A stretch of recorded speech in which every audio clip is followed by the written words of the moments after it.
be something in good faith that we're gonna sacrifice, I need to get paid what I can sell it for and not sacrifice myself. But I think more important, can this right of way be redesigned? I mean, I still question that. If the areas that they have, when we had the meeting at Joel's office, it seemed like they could work, they've got a huge right of way. All they can move the roads a little bit, and they don't have to hassle with a 50-foot right of way.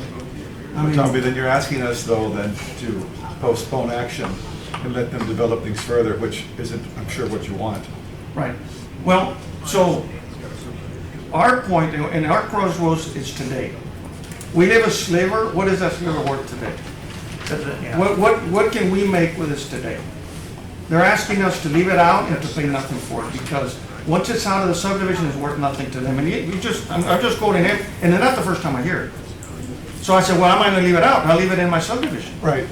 And we understood that from the last Okay, meeting. but yeah, okay, so I do have that question. Okay, so my question is there gonna be enough of a sliver in there that they won't have to condemn the houses and be able to still do the construction that you're planning to do? So we also discussed that this morning. Yeah. If you all get more area to where you account for what we take a year from now, a year and a half from now, and then the remainder is such that you could still build a home and people can still enjoy them without affecting them. And I want to specify that our intent to this project is not to kill the development, because like I mentioned earlier, we're trying to promote economic development. I think they mentioned the last meeting that redesign would, I think, in a total sum, I think they would lose 10 or 12 actual houses.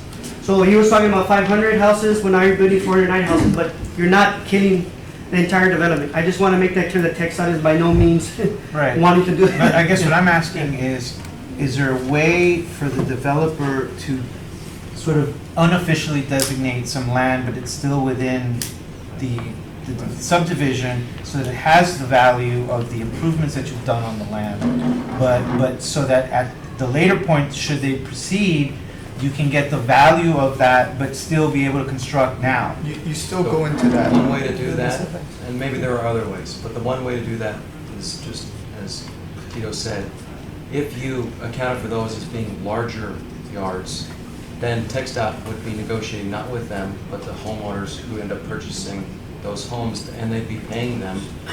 Just for a portion of the. They'd be paying them for a portion of their yard, which would be market rate of that time. Which they would, whether they buy it and pay for it, or they don't pay for it, that land is gonna be condemned regardless. And we looked at that option, Commissioner. So our team looked at 3-4 different options. One of those options, Tito, can you show me the one where the lots were? Just so I get a visual here.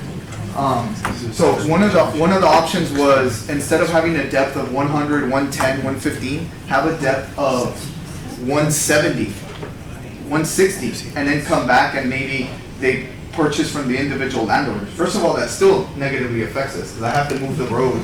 I move the road, I lose this row of lots. So that still negatively affects us. But then how does it affect the lots on a 170? Nobody's gonna wanna buy a 170 by 45 at the rate that they're selling each one, because they know that they're gonna have to sell it in the future. So now you're creating a bigger lot and almost selling it for the same price as a smaller lot, because in the future, it's gonna be given away. So the economics of that didn't really tie into what the Okay, master so plan. here's my last question, Sari. Is there any way that we can modify your comment here to accommodate what they want to do, but also accommodate what they need? Is there a way to modify this comment?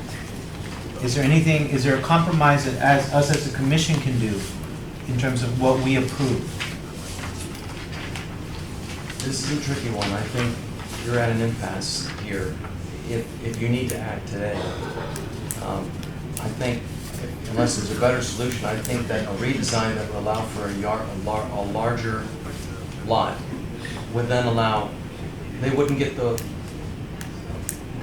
as much as if they were selling all these lots and TxDOT had to pick them up, but they would get more for those homes with a larger lot, and then the homeowner would then get paid. They wouldn't have to give, but they would get paid for what they would have to sell for right of way. But I don't think they would sell to a homeowner and set him up to get condemned in 18 months. Well, not condemned, but you could sell a portion of the right of way. If you made these number lots, then they would still have a livable lot, and they could sell off the remainder. No, but the person who bought the lot's not gonna be happy about that. You're gonna buy your lot, you got a plan, and I don't think that's the angle at all.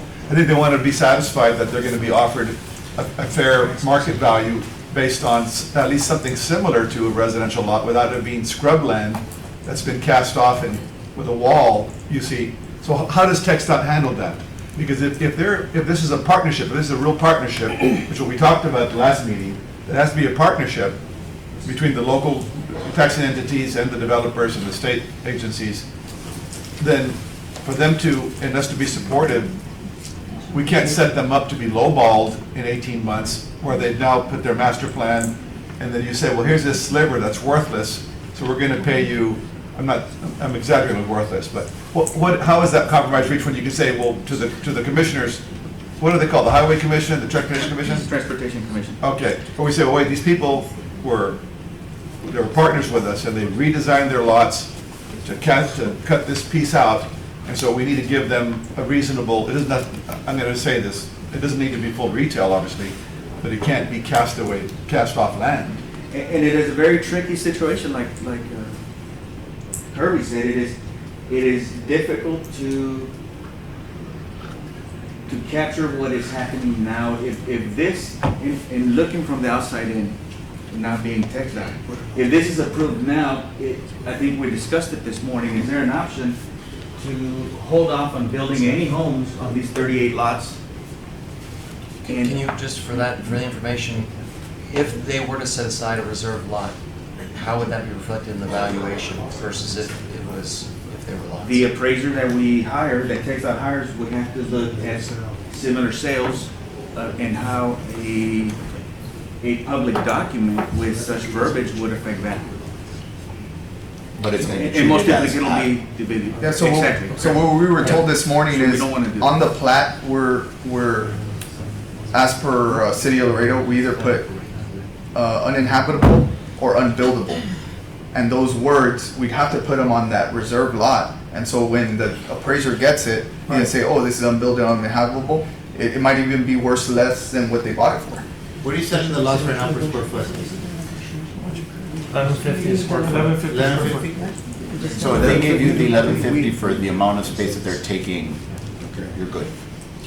Huh? Like if they were to, like if TxDOT gave you a letter saying, we'll purchase this amount of square footage at 1150 a square foot, you're fine. I think, Or any close to it or. well, I think that's, now we're talking. I mean, because we have to redesign our subdivision, but kind of throwing it out there, that would work. Chairman, can I make a comment?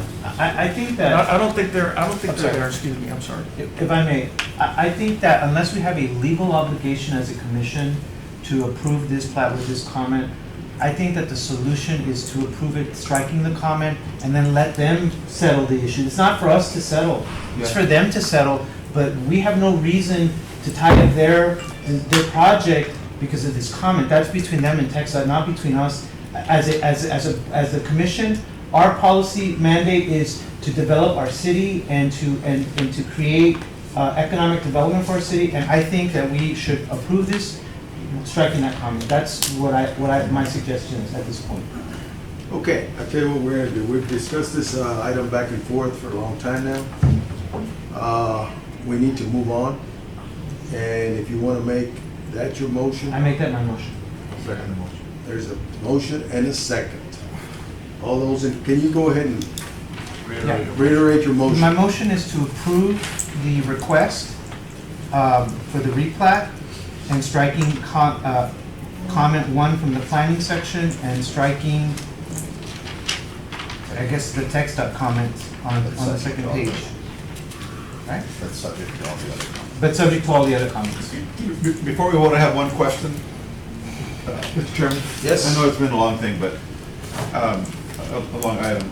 What is the financial ramifications of this?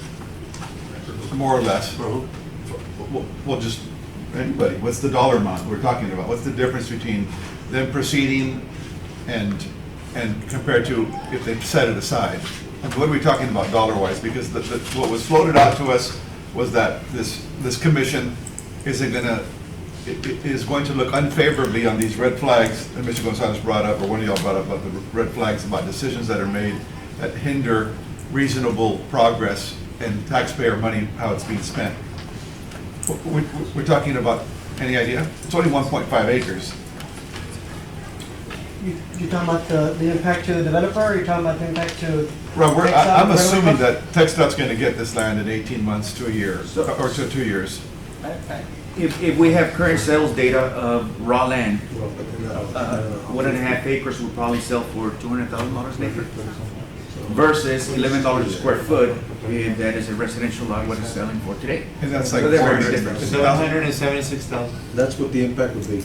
But I don't feel like, George, I don't feel that if the commissioners at the Department of Transportation took that position, they would be wrong. I mean, we have deliberated over it. I mean, this is a very difficult issue, but I just think it's outside of our, what their debate is about pricing is not our issue.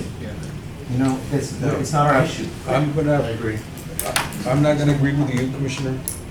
I really think that it is our obligation to, before we pass this, it is our obligation. That's the reason that it was brought before us. And this is something that was not created yesterday. I mean, this has been going on for years now, see? Now, the question is, do we have the power to hold them from doing the development? Or do we have the moral obligation, see, to direct them to redo their development in a way that that particular land can probably be left aside as a green space, see? That would be a cooperation, that actually would be a joint approval for the land, so it will work for the community and it will work for the whole developer. But us as a body right here, I mean, we got the moral obligation to do the right thing, see? And I agree. Let me finish. So what I feel is that both are right, see? Both are right. The developer has got the right to come before us and have us approve it, see? But also TxDOT is saying, look, we're getting this. We're gonna pay for it. It's about 1.5 years. This is not about being friends. This is not about knowing Rick. This is not about knowing the Brickling House. This is about Colorado, see? So you make a decision based on your assumption, see? And I make a decision based on the whole city assumption, on the whole state assumption, see? Not only Hold on, for Commissioner. the original. Nobody's Let me talking finish. about. Let him Let me finish. finish. I don't even know the break. Let him finish. Just a minute, Not just a only, minute. I'll finish, I'll be real quick. But we need to make a decision that will work for all of us. Right, See? and- Let me finish real quick. I'll be brief, see? And Mr. Brittingham, we're not the bad guys either. And I don't consider you a bad guy. But I truly think that you can work and leave that piece of land, see, which is only 1 point something acre. Ricardo, you know that it can be done. See? So, let me finish. So, if we're gonna put on a position that we have to take either side, see, I will abstain myself. That's the end of my comment, All right, Mr. very Chairman. good. Can I just comment on We're that, gonna- Mr. That's I it. think we've got a motion on the floor right now, and I think we just need to move on this item. We have a second on this. You were gonna go ahead and restate your motion? I did already. I'm sorry, I already okay. did. All right, so the motion's on the floor, then I'll ask for a vote. All those in favor of the motion signify by saying aye. Aye. No, just a minute, let me take count.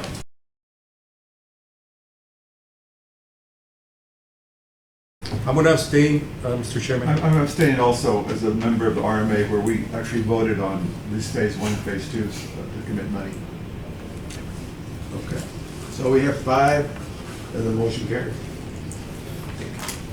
Okay. Thank you.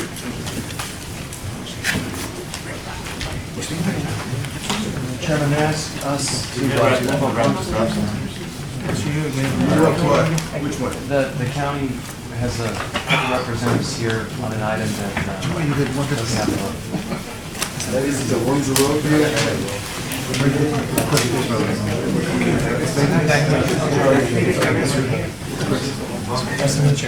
Nice of him not to negotiate. See, I wrote, I said on the reading board. Because I couldn't see my. 1, 2, 3. So, no, I'm going to switch the vote. I vote, I said I'm going to. All right. It was, I think that's pretty fast. Your interest, but I think that's very relevant as part of the negotiation. Where's the roller? Thank you, good seeing you. Andrew? Yes. Good seeing you. All right. It's easy. I'll sit in. 1, 2, 3, 4, 5, 6. A mí es mucho lo que viene. Todavía estás aquí.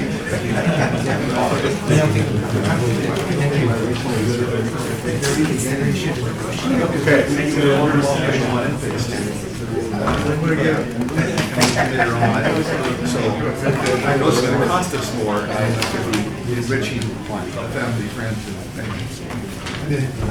Okay, but you're not leaving, right? Because I gotta make sure I got enough people for quorum. I've got 1, 2, they're gone. How you doing? Are you gonna stay?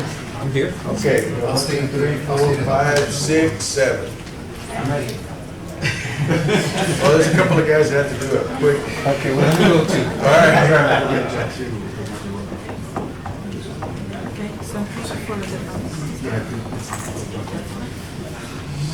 Mr. Chairman, Yes, we're in recess. we're good. We're in recess. Yeah. He says, I'll take that back and break.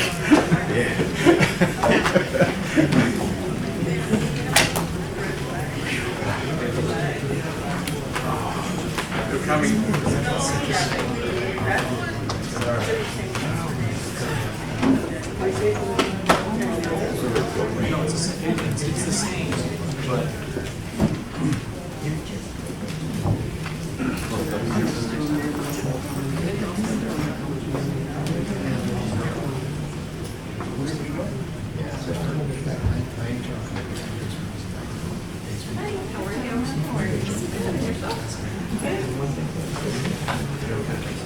I'm moving right along here. It's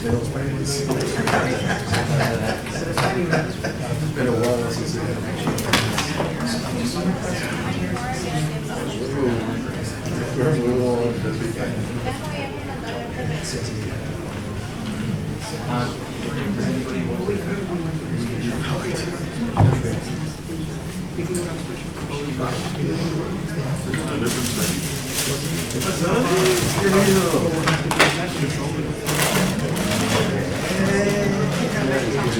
Yeah, I guess okay, so you want to,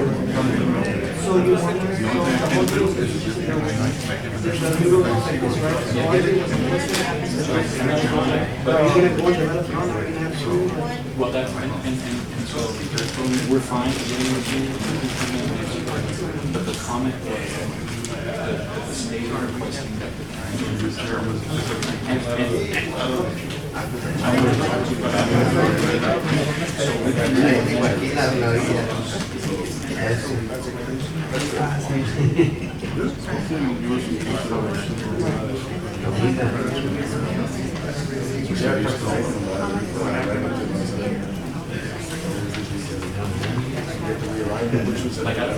yeah, so you can just sit around the house. So you will get me for all the buildings. So again, I know it's just like each one of your- so, I mean, that's what means like. I think the only thing we have in that building off the change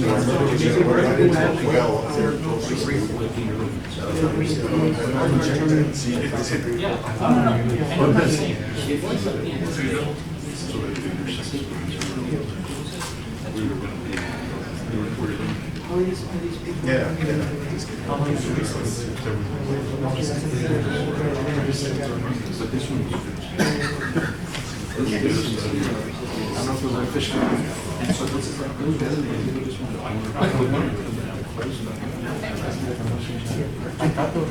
Yeah, I want, because you guys want. No, no,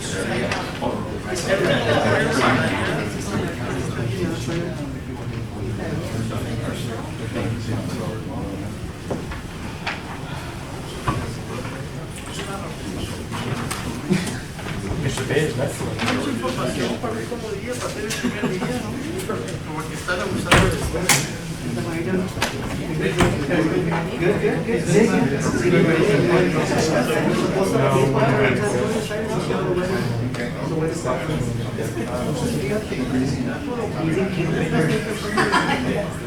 I have them saying, with third, fourth, fifth, my 6%, that's what you're left with.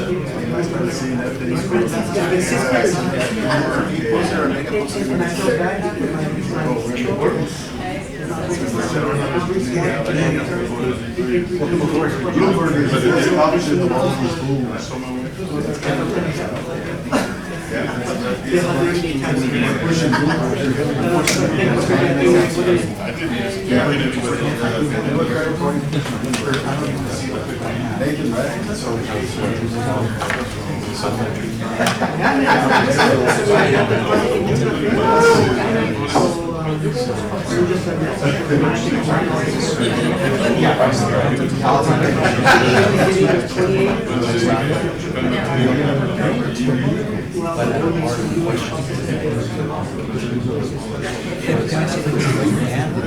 See that, can I tell you the logic I had for you?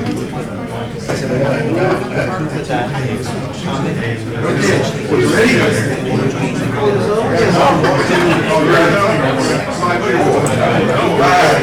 All right, let's go ahead and get started. Okay, we've got the commissioners back. We have a quorum. We're gonna move on with the next item. The next item is gonna be item, I believe it's 10. What is it? 10C. 10C. All right, who is going to Commissioner? make this presentation? Yes, may I just say that the commissioners came here on their lunchtime and without food, so you may see a few eating, and that doesn't interrupt anything or bother anyone that they're taking their lunchtime out from their work. So we're going to pass that out to those who want it. Okay. Just a quick overview on the item. This is the consideration of preliminary plat for the Warrenville Road right-of-way dedication. The applicant is Courtney Holdings Limited and Buckley South Limited. The engineer of record is Church Engineering Company. It's a 20.5 acre tract located east of Cuatro Vientos Road in southeast Licking County Road, Illinois, Lunsford. It is zoned R1 and R1A, with a portion being unzoned as it is outside the limits of the city of Laredo.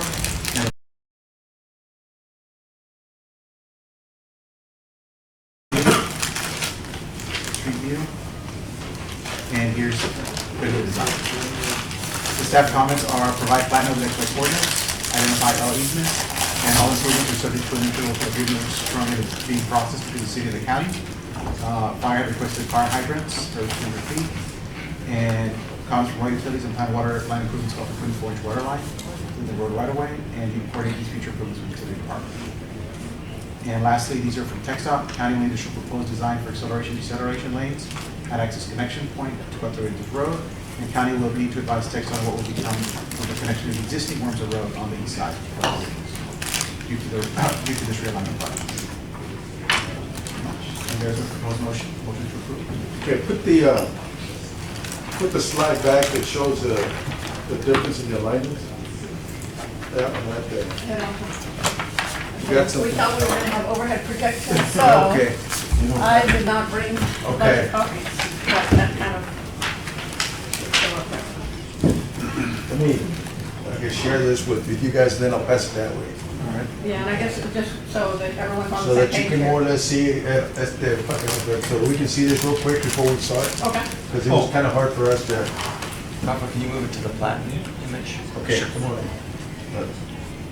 Okay, here we go. This is the proposed alignment. This is a clean road right here, where it comes out. And right now, they're taking the west and and this is a new alignment that's being proposed. So this is what we're going to discuss. This is the way it's going to go, more or less. No, but I mean, it's just, I think everybody, well, what's going to happen to this is going to be part of the second thing. You know, what's going to happen is, now there's a couple of things that are coming in here. This is an alignment, so.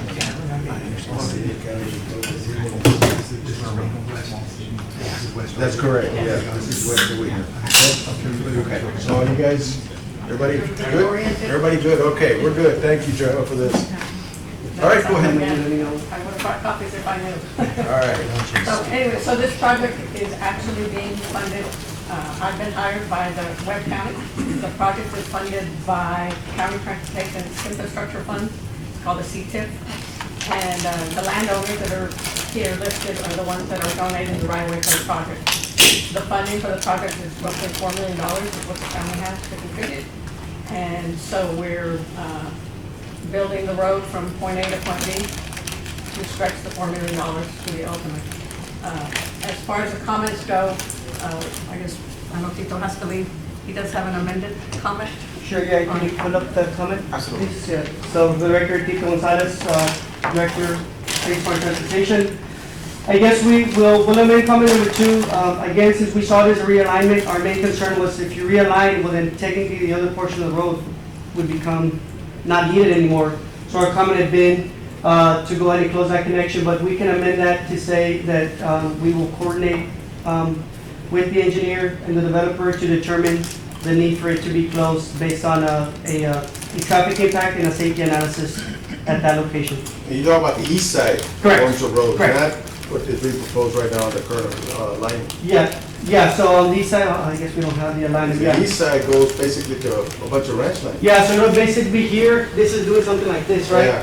So basically it'll be this, so what was gonna come out of that connection, are they gonna redesignate that as something else, another road? I mean, that's no longer gonna be Wormser, right? So, I guess we'll coordinate with them to see the future connection or access they have to our system. Sure. Yeah. Makes sense. Yeah, yeah. Okay.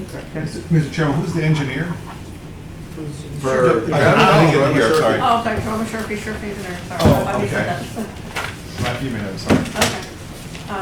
And I guess as far as the other comments, there's some comments made by utilities and the fire department. And actually, the first comment actually states that the city and the county will have an interlocal agreement.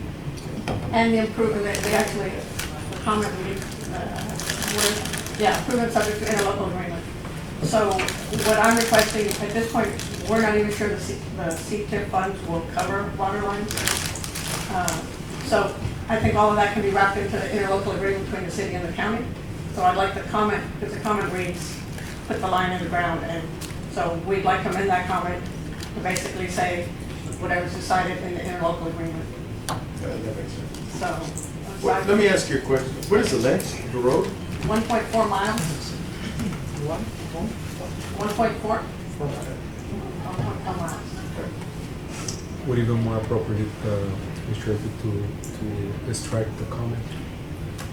Strike the utility comment and the fire department comment. Yeah, I think Because that's all gonna get hashed out in the that's part of interlocal. number 3. It's gotta be part of number 3. I mean, I don't know, Nathan, is there anything you'd like to add?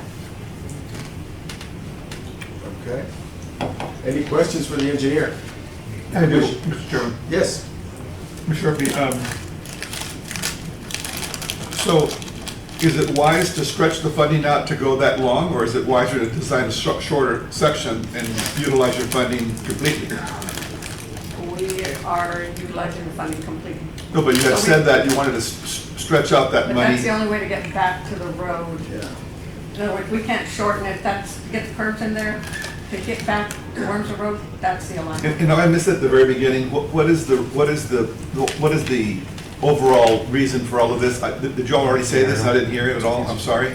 The reason for the road?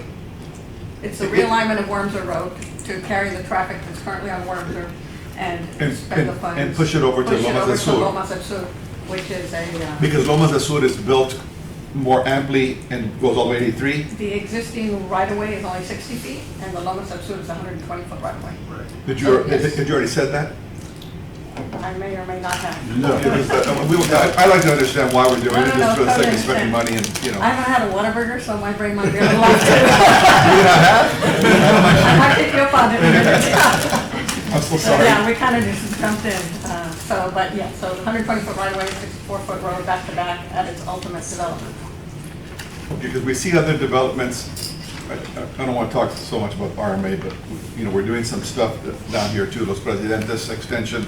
It's being done in phases, and it's complete with bike paths, and I'm not sure if this isn't going to be residential neighborhoods on either side of these two streets over here to the east? It's not been master planned, this area has not been How master does that planned. The city of Laredo Park Sports Complex is south of Lomas del Sur Boulevard.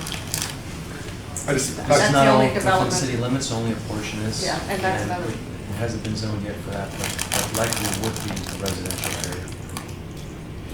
But that has been zoned. is there just apples to oranges comparison?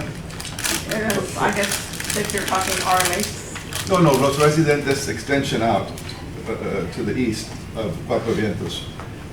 I don't understand all of this, but I'm trying to. so we have to recap, if Worms are, again, that's a Caliche road, basically it's a ranch road. Okay. And so that's being improved because of the traffic that's being generated, so they're improving the road from Loop 20, or where that big 20 is.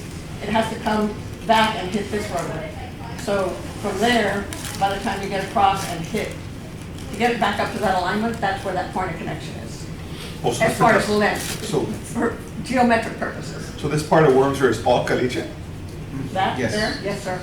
It's a ranch I road. don't know, I mean, I don't know, drive down Wormser, but I'm just curious why we're connecting a pavement in our paved road to the Caliche Road.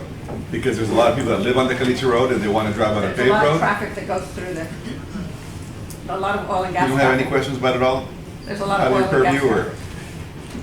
You could say that. It's a county proposed. No, project. come on, you're our director, I mean. This is county land, so how they deal with the road outside of the city is not. County line will soon be annexed. But at this point, it's not within the city. It is not Most of currently it. in the city. Only the current section is. Well, Mr. Chairman, can you comment to that? Because Well, I think what we need to look at here is there's $4 million available right now to be able to construct a road. For us not to utilize the funds to make an improvement to whether it's city or county, it's still in the area. And I think that's the big picture we need to look at. We need to look at the big picture. We got funds available to construct a 4-lane road with turning. I imagine that it's gonna have some turning lanes somewhere. Yes. I think that's the key here, as opposed to what your alternative is right now. It's a dirt road, Caliche Road.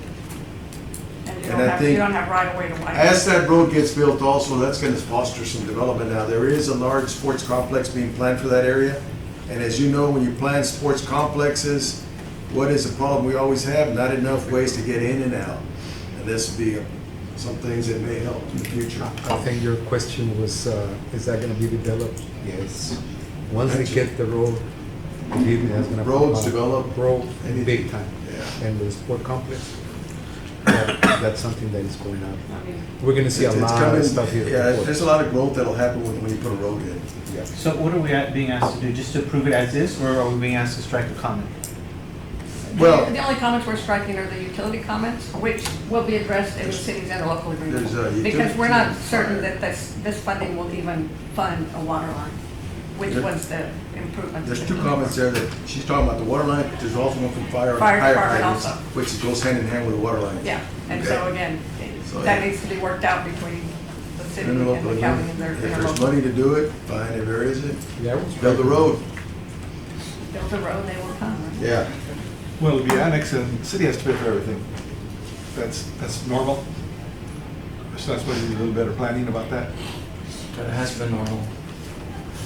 Well, not normal, is it acceptable? The question is, are we gonna approve it? Not common, not common or regular, normal. Brought it to us? Or, you know, But I- this is where you're supposed to help. You know what I'm trying to say, and you're not helping them out here.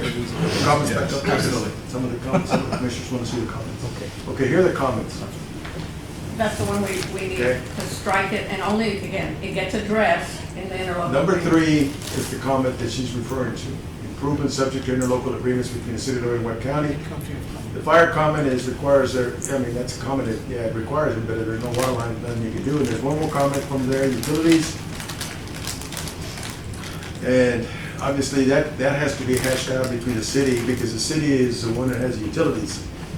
And so, I mean. And I don't represent the developer there, but Yeah. they wouldn't need a 24-inch line, so I don't even, I mean, again, I'm not those sure are where that things- comment's coming from. the 24. That's issues that still have to be resolved with the city departments. And depending on the development that occurs. I agree, I mean, but there, You I don't guess know what there, size water line. well, you're I'm gonna assuming need. that there is a master plan out there by the utilities department. I'm gonna guess with you, okay? I'm gonna guess with you, I don't know. You know what they say about assuming. So we're gonna strike 3 other comments? Yeah, Is that would be the plant water line and then the hydrant and number 3, which is improvement can No, put no, this no, up. we're leaving that one. No, that one's taken. Just the fire Yeah, just the hydrant? fire hydrants and the 24-inch water line, Okay, because that would be half We have down. a motion, we have a second, and a second. All those in favor? Aye. Aye. All right, now, his motion is to, I don't know if you caught it, the motion was to strike the. Strike the comments from water utilities as well as fire. Can we amend that to include the text dot? The comment that Tito made? Sorry, I missed that. Oh, put it up? Where's the text? The comments as amended, if that's okay to add or. Yeah, or yeah, amend the definitely, he motion. did amend his comment, I believe it was number 2, right? Yeah, Yes, amend that's comment correct. number 2. Sorry Yes. about that. Yeah, okay, That's it. okay. Thank you. All right, moving right along. I'm going to open the public hearing. On 7A, I'm going to defer that to the end. I'm going to go ahead and take the zoning cases now. Okay, I would just ask that you also, well, this will have impact to at least one SUP that's dealing with town, 2 that are dealing with town. Oh, that's true. So if you could Okay. also wait for those. Well, no, maybe we need to address it right away because it is going to impact the agenda. Go ahead and address item 7A. Go ahead and, who's going to present it? Mr. Chairman, I need to excuse myself from the meeting. I didn't know it was going to take this long, and you would still have a quorum. Can I be excused? Yes. Thank you. Try to grab a lunch on your way in. Okay.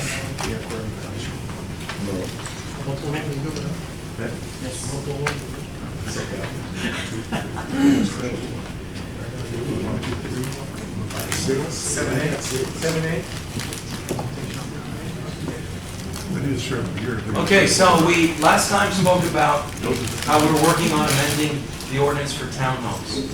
And I'm not gonna spend too much time today because this is not, I don't want you to take action today on this. I ask that you take this, and especially given that how long this meeting has been, we have another time to address this before sending a recommendation.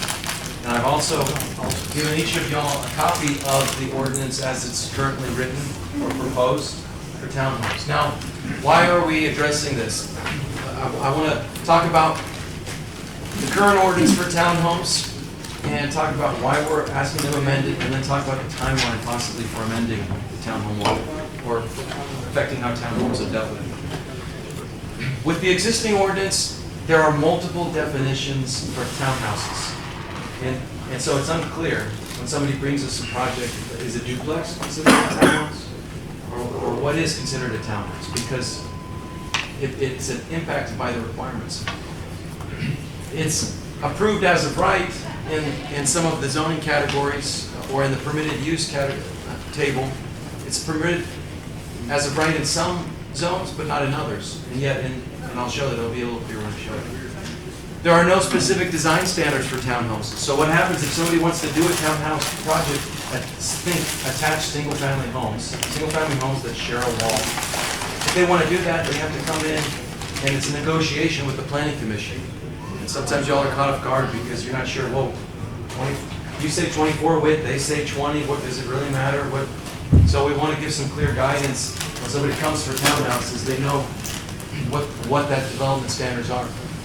And then finally, because they're using an SUP project, that also puts risk on the developer because they spend time designing something, and they bring it to the planning commission, and it just coming to the planning commission for recommendation, not for final approval. So then they have to go to council. It's a risk whether or not they get it. They might have to go all the way back and redesign the project because there weren't clear guidelines up front. So because of these inconsistent rules, we get inconsistent development of townhouses. Now, townhouses are a great product because they provide for affordability, and one of the big motives of our comp plan is to allow for us to look at and address the affordable housing challenge in the city. And one of the ways to do that is to provide for smaller lots and smaller development where appropriate. So I just want to run through quickly. I'm only going to spend 5 or 10 minutes, answer some questions, and maybe bring this up again another time. This is our permitted use table. So if you wanted to do townhouses currently, there are multiple categories. There's single-family townhouse, and then there's townhouse down at the bottom. You can see each of these have different zones that they're approved for. that lack of clarity is very confusing for a developer who would come in and want to do these projects. What we're proposing is to eliminate this second category, and in the first category, eliminate this single-family term, because the way it's defined in our ordinance is just townhouse. It's not defined as single-family townhouse, but that's kind of repetitive, because a townhouse is single-family. It sits on its own lot. And we won't allow it in the RS zone, which is our largest acre single-family home. Neither in the R1, which is also, 6,000 square foot lots larger. But we would allow it on all other residential zones that are smaller lot, and then also all of the commercial zones up until you get to B4, which is heavy commercial. Okay, This is what's proposed. I would say we should allow them before. That's certainly something Because if you look at our new comp plan, we are now looking at multi-uses, okay? We're now looking at creating these different type of environments, which is a mixture of business and housing. Most of your B4s are now strictly to be used for business, but if we can allow a particular townhouse in there too, a portion of that land can be developed as housing and as commercial. So we would accomplish one of the comp plan goals. And that's my recommendation on this suggestion. You're absolutely right, and you could do that with a lot of the uses in B3. When you think of commercial, you're thinking of a lot of the categories that are approved in the B3. I agree. It's the B4 that gets more intense, where there could potentially be some conflicts with the uses that would be in a B4, like for instance a bar next to townhomes. But we are working on a mixed-use development category Okay. that would allow for maybe actual vertical mixed use, which would mean, Okay. residential on the above and business on the That's fine. bottom. I think then that would cover it. But that's certainly open for discussion. If you want to take a recommendation to council with something different than this, then by all means. Now, another table we have in our ordinance is the dimensional standards table. So this says what the setbacks are for each one of the zones and different uses within these zones. So what I'm proposing here is this, if it's in red, it means we're adding it. There isn't a category for townhouse, I'm saying to add it because we would have, for the zones that it would be approved in, we'd have a special category that would be based on the ordinance. And that these dimensional standards, the setbacks, would be set through a site plan approval process, which is already a process that's out there for our PUDs, but it rarely gets used. In other words, it wouldn't go to the city council for final approval, it would come to the planning commission for final approval. And you would be the final approving authority to say what the setbacks are within, but there would be standards. Now, this is the purpose of the townhouse development. I just want to settle in on one, read it quickly. The purpose of townhouse development is to enable orderly development of single-family detached structures. This section outlines the minimum development requirements that would be maintained. The Planning and Zoning Commission may increase the minimum requirements in an effort to ensure the development is compatible with surrounding, existing, and future development through a site plan approval process. So the idea is we put some bare minimum standards in there, and then the Planning Commission can determine when a project is proposed, does this fit? If it doesn't, we need to increase the standards.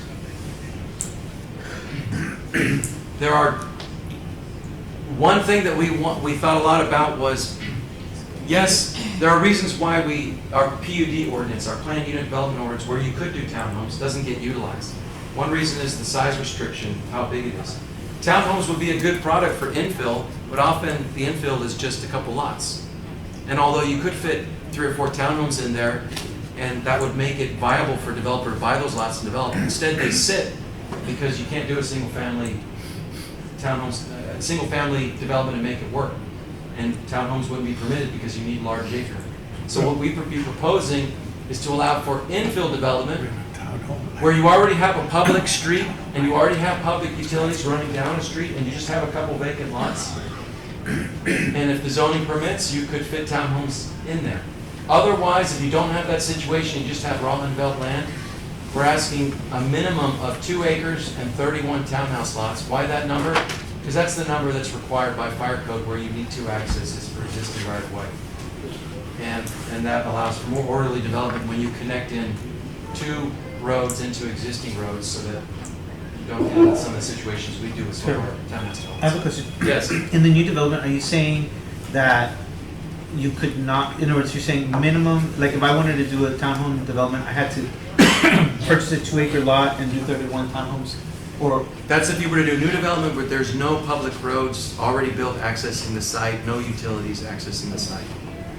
So you've got to put all those in. And if you're going to put them in, you want something of scale to make sure it's done right. okay. Kirby, one last question, or one other question. So we have a townhome item in the agenda. We do. Right. Is this, none of that's going to be changed? So what I'm going to ask with these SUPs for townhouses is that, well, I would ask the staff that you table them. You wait till we decide what we're doing with this ordinance, because it's going to affect the conditions of the SUP. Right now, the SUP, it's just a negotiation. You pretty much, actually, technically, you can't. You shouldn't be using the CUP process to lower the minimum restrictions. And on all these SUPs, they're asking for less widths than are permitted. And by our own ordinance, they're not allowed to do that. But it's been done in the past, and so they may argue, well, you can keep breaking the rules. But what we're trying to do is fix the rules, and potentially if they wait, they can get even more townhomes in their development, and if they do it right. Yes. So in your research and what you're working with, I mean, you already have sort of a lot way in mind that you'd like Yes. for us to start following in the future. Yes, and For all development going it's a forward. little complicated. I don't want to go into it too much right now. But basically, for the setbacks, the heights would be the same in whatever zone you are. And different zones have different heights that would be permitted. The setbacks, you could go down to 5 feet when you meet certain conditions. One of those conditions would be, so problems with decreasing the setbacks. When you decrease the setbacks, you create a lot of conflict because you're smushing everything in a small area. But if you could move some of those things that are conflicts out and put them in common areas like garbage collection. If you collect garbage not at every single address, but you have a common garbage trash can, like some of our well-designed townhouse developments do, then you don't need that space in front of every house. And if you move the utility meters from every single individual house to a multimeter, which is actually much better for the city and for the developer. It's cheaper for the developer and better for the city too, because we don't have to check every individual meter. We can go check a master meter. Then you don't need that room in front of the house, so you can decrease the setback in front of the house. So basically, we're allowing for you to maximize, a developer to maximize the townhouse site if they meet some conditions. Now, one condition where they won't be able to go at 5 feet is, let's say they want to put this development into a neighborhood that's already existing. Well, the way we've written it is that they'll have to adhere to the average setback that's already in the neighborhood. So they'd have to look at homes within 200 feet, and they'd have to fit it in so it fits the same way as the other homes. So they're not getting a 5-foot setback where everybody else is set back 20 feet. And then you're like, whoa, well, how do I do that? So it's a provision to allow for them to fit better into existing neighborhoods, because we do want townhomes to be utilized more, and they will get utilized more, because it's an affordable product. And this could be potentially a way for them, for that missing middle you've heard about, that denser development within our inner city, to be utilized to actually come to fruition, because we're allowing for orderly development of smaller lot development. Some other requirements, we've got street, sidewalk, and parking requirements.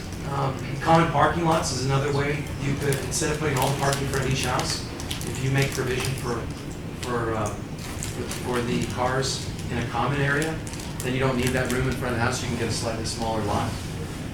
But with parking, one thing we're asking is that we not count parking inside a garage. We've been doing that with our townhomes, that everybody knows, do you park in your, raise your hand if you park in your garage. Okay, raise your hand if you don't park in your garage, it's got a lot of stuff in there. I mean, that's most people, especially in townhome developments. So when we say, when our current rules say you need 2 parking spaces per townhome, and you can count one of those in your parking, in your garage, what happens? No, everybody needs another parking spot, and there's nowhere they need to, and so they end up parking on the street, and it becomes a big issue. So we're saying you need to. Yes. Yeah, but not only that, but you also see that a lot of people have 1 and 2 cars, so even if they were to park in the garage, there's cars on the outside, or what have you, even if you don't park, you got 2 cars on the outside, and you got... Also, so we need to address that parking issue. So the way I addressed that was Too many cars.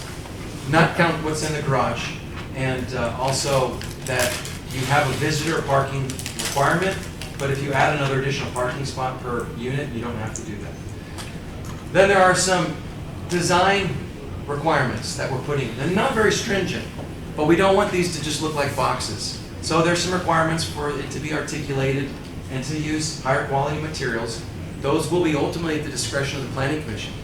And instead of just coming up and bringing a list of, oh, hey, this is what I want to do in a really rough schematic, they'll have to bring the Planning Commission a site plan that shows, actually, this is what it's going to look like. And you get to say, well, that doesn't look like it quite fits into the neighborhood. Okay. We need to just redesign. And as staff, we would guide them in that process. We'd say, but you can't build what's cheapest. You also have to build something that fits in the neighborhood, but you do get smaller lots as well. So there's a compromise. And then finally, we need a homeowners association as a requirement, because the essential idea of a townhouse is that you're going to have common property. You're sharing a common wall, you're sharing a common roof, you might have a common utility meter going through. If you just build it and you don't have a strong provision for in 20 years, what do all the homeowners do when the developer's long gone? What do they do when they have a problem with this private road that they didn't make a homeowners association with and it needs to be repaved? Who do you think repaves it? The city. That's what I thought. Then they ask us to take it over and fix it for them. And so in that way we're subsidizing then these developments. We don't want to do that because we want them to be a viable product on their own. Finally is the site approval process. We want there to be a process that it comes to the Planning Commission, spelled out, here's exactly what you need. It's not really above and beyond what they'll have to do in their final stage of design with getting a building permit. It's just asking them to put some of that up front. And I've been a part of a process in multiple cities with site plan approval. It is very common out there in other cities, and it works well. There's a reason it's common, because it works well. So finally, that's what I have. We can go in depth, and I want to go in depth on another time when we have more time. We have more people. Yes, and one thing we want to do is reach out to developers as well. I'm going to ask, with these SUPs that are brought before you, it's totally within your right to table these. Now, the developers might say, oh, we need to keep moving on these, we need to move. Well, for them, potentially, they could get more if they waited, because they could get more townhomes in there. But also, they're going to bring you things that we've already established that that's not going to work. But they're saying, no, we're just going to go to the Planning Commission and ask for it and do this negotiation that they've done before with SUPs. It is against our own rules to do it that way. We're not supposed to be approving lot widths that are below our minimum. And yet, we're using the SUP process to do that when our ordinance clearly states we can't. So we shouldn't be doing that. Yes? So what is the purpose of the SUP now? The purpose of the SUP is to put conditions on something above and beyond what the minimum standards are when we think there's going to be an issue. Okay, hold on a second. So who would want the SUP, the city or the developer? Developer would, well, typically the city would want the SUP, which is what's reversed here. What's a little weird is that the developer's asking for it because in the past it's been abused and used as a way to make the standards lower than what they actually are reflected in our rules. So let me ask you this question. So you're saying you have a vehicle for increasing an obligation on the developer, but there isn't a vehicle for accommodating the developer. That's what you're saying? Well, not all. Let's say you have a developer who wants to do a project, meets the city ordinances, right? What would be the reason to do a SUP there? Like, in other words, why would we add something to it? So we don't, as of right, approve everything in every zone. Well, there's two reasons why you have either a conditional use or a special use. You don't have every use spelled out. You can't anticipate every use. Like if somebody came in and said, hey, we want to do, I had this in the city I worked in, we want to do a hatchet throwing place. Yeah. And we looked through our use of, our list of uses, there wasn't hatchet throwing shop. And so we had to use a special use permit to allow that because there were some special conditions that you throwing axes around inside, and we didn't have that as a list of use. But something as common as a townhouse should not be a special use. That is the bread and butter of a lot of development. And the reason it just hasn't been addressed, and we've used this Band-Aid too long. And so let me ask you one last question on this. Because you're saying that they want smaller spacing, is that what you said? Well, typically. No, I'm saying the ones that we're going to be. Yes, they want widths that are skinnier than what's permitted. Right, and so then why did you say that if they waited, they would actually maybe be able to put more lots? Because they're proposing, what, 21, 22 foot widths? We're allowing them to go down to 18 if they met the right provisions. And if they master metered, if they put common parking, if they put common garbage collection, if they had an HOA, if they had all these things in place to make it a good design. There's different things. comment on that. The public hearing will be, they'll open the public hearing. The thing is, you don't have a public, this should have been done, in my opinion, when you really have a public hearing, really, you are, this is one-sided. Excuse me, sir, they're gonna open the public hearing, and you'll be able to do it. It's just very one-sided. So, we're gonna go into more depth, you're gonna see this again, and we're going to meet with other developers, including this one, these that are here today. And so I would just ask you to wait on those SUP. If you don't, then the second option is you could approve the SUP meeting the conditions here that we brought before you, because I've brought provisions that are very well thought through, and they're in front of you, and we can work with the developer to redesign that project so it fits with what's being proposed. Both of those two options are totally entirely within your right as the planning commission to do so, because nothing is they have not entitled anything today, because an SUP process means that they don't have anything entitled. They're coming to ask for it through a special use permit. Okay. Any questions for the commission? No? How long would you want us to wait though? For, is that the normal process though, to put everything on hold? I would come back at the next one and ask for a recommendation to council at the following. And then council would have a first and second public hearing that they would either vote to do this or vote not to do it. So we were talking about within a month or two, we would have it adopted if council agrees with your recommendation. That is, if you send a positive recommendation and council agrees. Okay. Any other questions? We're done? All right, moving right along. Well, it was a public hearing, so if you want, you'll need to open the public hearing. Okay. All right, it is a public hearing, that's So true. the item that I just had. All right, anybody who wishes to speak on this item? I just. Right up here. You're gonna owe us. Kirby,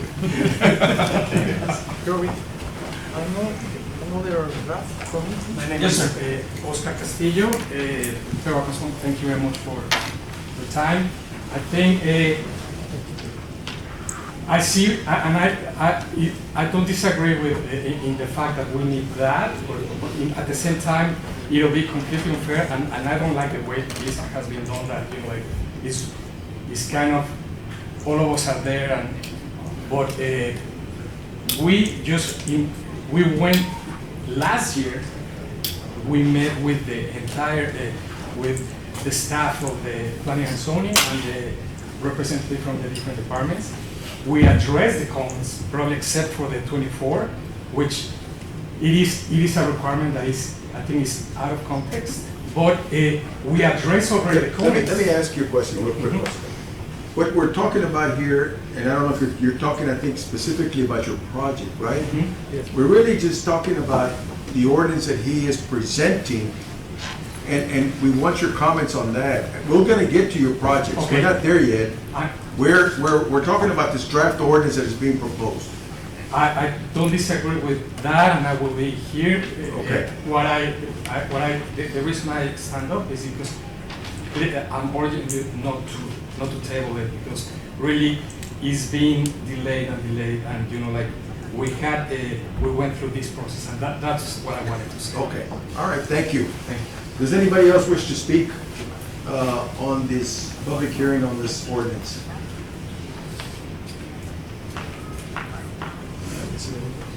Would you, I know there's people out there asking if they would like to speak on this ordinance, please.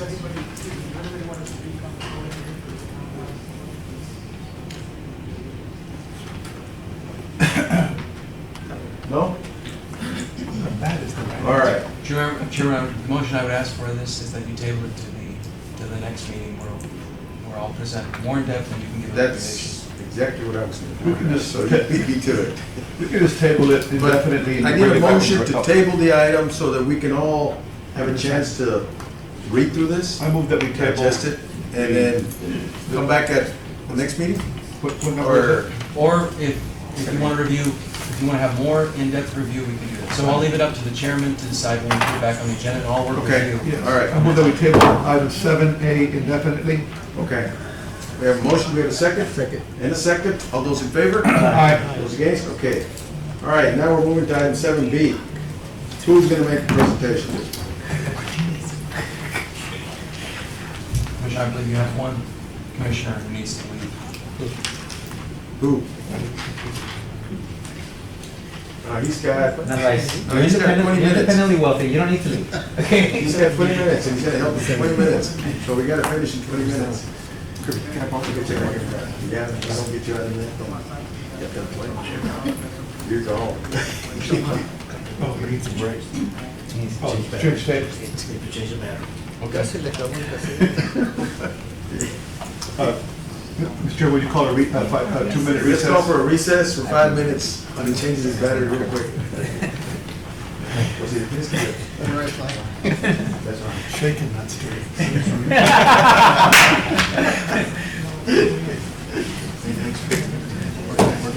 That should be a thing of ours, that when we have our evening meetings, we have somebody who comes in. Yeah. Some beverage. What were you having? It's all to avoid. That's actually a cool idea. stuff downtown today. Sorry,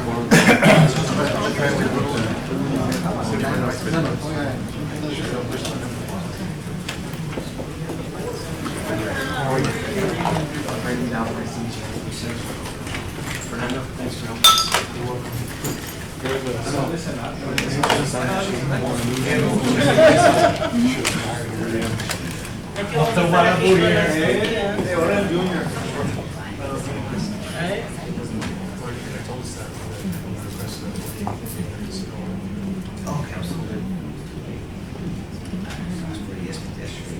As long as you keep something in writing. Just write down a piece of paper.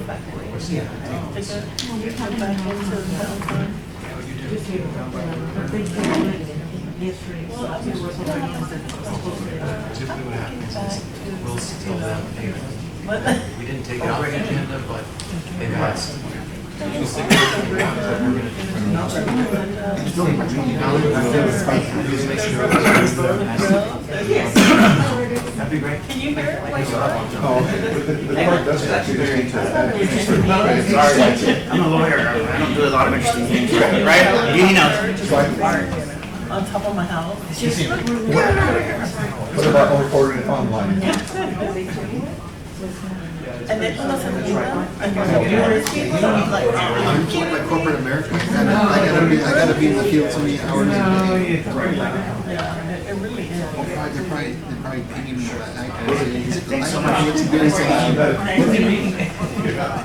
So we think about which categories the hatchet thing. Townhouse. I saw your face, I was like, oh. All these agenda items on it. I saw 22. I Take a picture of your counted. neighbor's wall. I just didn't know that. I knew that a couple of them would be pretty intense, but I think y'all were gonna do it. Yes. Oh, I'm for yourself. Not gonna go away. They emailed me about it, and I just, I knew that they wanted to have 22. I really looked down on the controversial agenda. But did you hear why I said? I'm not making that up. Yeah. I'm a regional mobility. Oh, that's board right, member. that's right. I've been He had appointed. the right to. That's right. He should have been against. Yes, but it was in the newspaper when they were doing the ceremonial groundbreaking for Phase 1, and we weren't even invited. It's a weird insult. We're given credit on the newspaper. City of Laredo, TxDOT. Which y'all recognize. And we weren't even invited to be, not a single member of ours were on there. And it was occurring to me that it was a little bit of a chickeny move on my part, I have to admit, but technically, it's correct that I shouldn't vote on that, since I voted over here to commit taxpayer dollars to do this, and now I vote over here to create the taxpayer dollars being spent, you know. I think you did the right thing. I think you're going to put yourself on all items. It's possible. All right, let's move right along. Let's go. No, just because you had. Right. Yes. Well, because you're. Which item is this? Item 7B. Yes, I would never punk the system, so ethically, I'm good, but yes, people could say, well, wait a minute.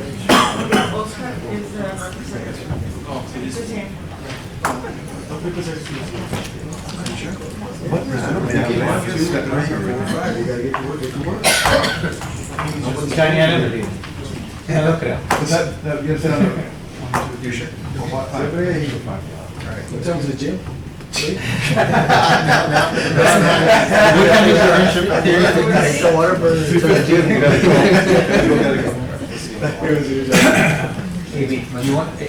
want your burger? Okay, item 7B. Item 7B, it's on case 19, 2020. The applicant is Elvira Moreno. The representative is Oscar Castillo of Pewa. The location for this property is 2.91 acres south of 1470 Street in west of Los Minerales. The zone request is AG to M1. The proposed use, they didn't specify in particular. There were 10 letters that we sent out, which we didn't receive any letters against or in favor. This is the approximate location. This is an aerial. Yeah, go back to the other one for a moment. Yes. Where the arrow is, it's very, This is a road that's shooting up like that, that's 2335, or what is it, 3338, okay. this is the approximate location. And so you're familiar with the uses, the current uses in the area. This is a survey for that property. There's undeveloped land. This is our aerial map, and you can see also that there's already industrial uses across from north of 1472 Road and east of Los Minerales. This is the zoning overview, the current zoning, and this is the future land use, the designation for that, which is agriculture. The staff recommendation, we're supporting this. This is compatible with the current uses, and also this property is being already recommended for approval from the commission for the annexation, as annexation of Right 1, which is undergoing process.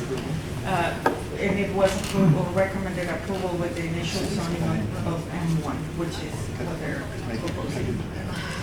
Like I said, it's compatible with the uses, and it's from 1472. And this is the motion. All right, this is a public hearing. Anybody who wishes to speak in favor of the zone change, in favor? Yes, sir. For the record, Oscar Castillo, thank you, the staff and the commissioners, we're for that. Okay. If you have any Any questions. questions? No. All right, anybody, thank you. Anybody else who wishes to speak in favor? In favor? Anybody who wishes to speak against? Against? All right, what are the wishes of the commission? Mr. Chairman, I recommend, I move that we close public hearing and recommend approval of item 7B. Second. We have a motion and a second. All those in favor? Aye. Those against? Motion carries. Next item, item 7C. 7C is on case 2020, and the applicant is Roberto Garza, and the representative is Clarissa Gallardo and Graciela Ojeda. This is on 1010 East Hillside. There's a current SUP that it's being amended. It's another special use permit for a different business, for a restaurant serving alcohol. We sent 24 letters, and we didn't receive any letter, in favor or against, as of, by the way, today. This is the location.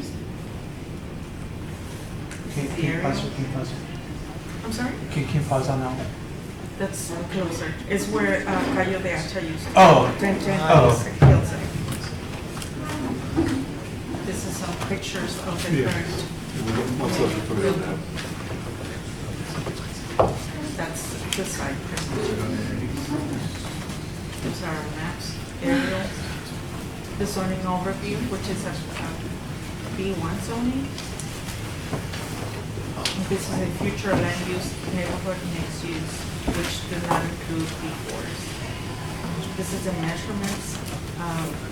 Staff recommendations, staff has never been in support because it doesn't meet the distance requirements. Nothing has changed. It's the same location, it's the same, the residential district is at the same distance, so we're still not in support.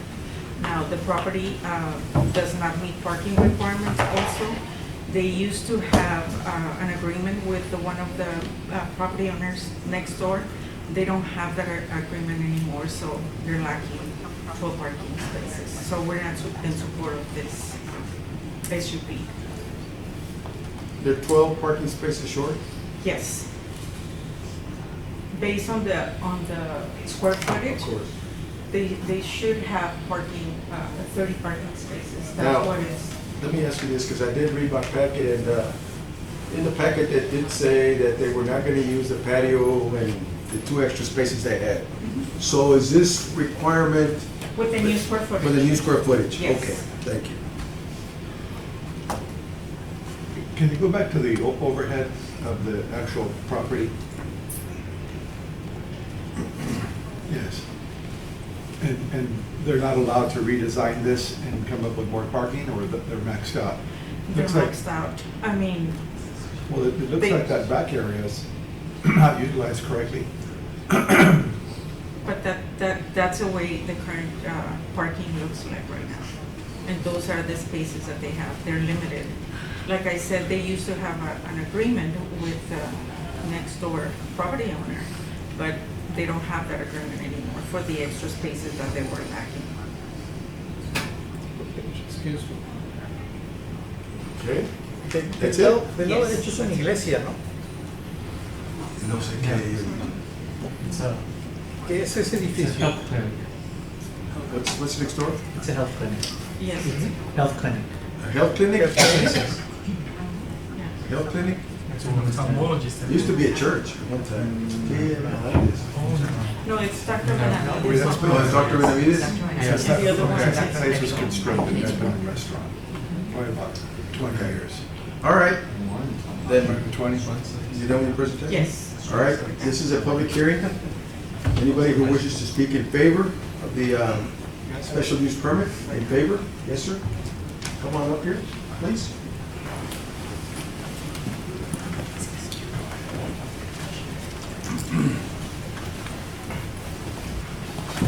De antemano, muchas gracias. Mi nombre es Clarisa Gallardo. Yo soy se puede decir que soy la que estoy abriendo Los Comales, el restaurante Los Comales.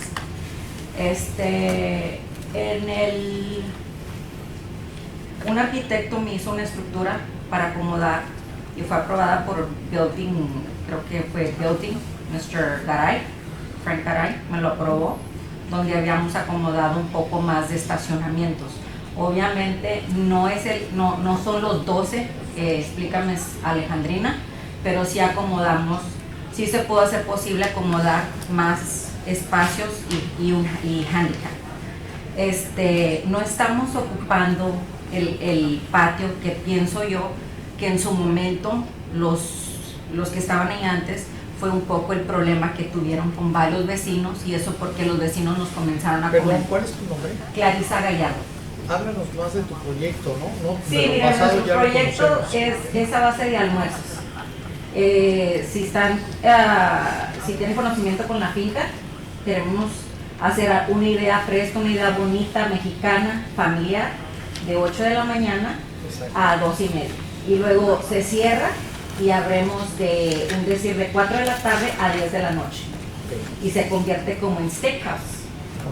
Entonces, nosotros no intentamos no tenemos contemplado hacer un bar ni una cantina. Los Comales, cocina y asador, por eso le pusimos así, porque por la mañana lo queremos hacer almuerzos y por la tarde brindarles algo bonito como un steakhouse, y porque a mucha gente o a muchos hombres masculinos se les antoja una cerveza con un clamato y su steak, o un vinito tinto con un steak. Realmente yo no estoy pidiendo permiso, estoy pidiendo permiso para una licencia de cerveza y vino, y no licor, porque mis intenciones no son hacerlo cantina ni bar.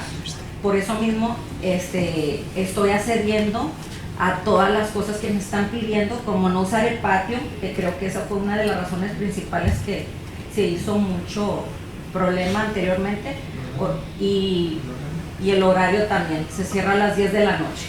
O sea, no a las 11, no a las 2, no, a las 10 de la noche el restaurante cierra sus puertas. Dijiste que ibas a abrir en la mañana de las, ¿qué horas? 8 de la mañana de 8 de la mañana a las 2:30 para almuerzos Sí. y luego cierro entre las 2:30 y vuelvo a abrir entre las 4 y 4:30 a las 10 de la noche para steakhouse y para comida. Solo quiero precisar, porque vi que ahí hay residentes que no les gusta.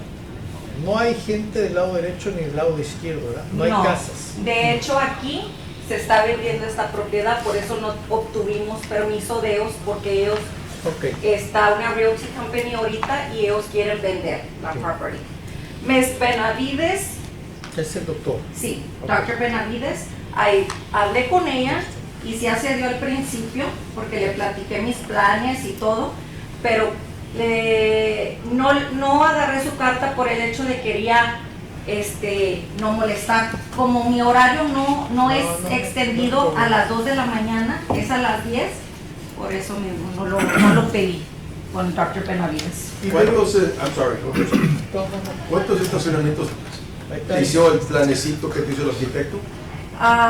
Se lo entregamos a la ciudad, si mal acuerdo eran como 26 to 27. 26 to 27? Parkings. Out of those, there are only 18 that can be utilized. Why is that? Because they have some parking at the entrance where the access is to the property, and they fire needs the 25 feet because it's two-way, one that is coming and one that is leaving. What? You need 25 feet for fire? Access Well, roads are a they- minimum of 20 feet. So what's the width there, do you know? It's 28. 28? So they're gonna have, so they can accommodate a parking Lo que es space. aquí, mire lo que es They can aquí. accommodate them and still meet you the minimum requirement.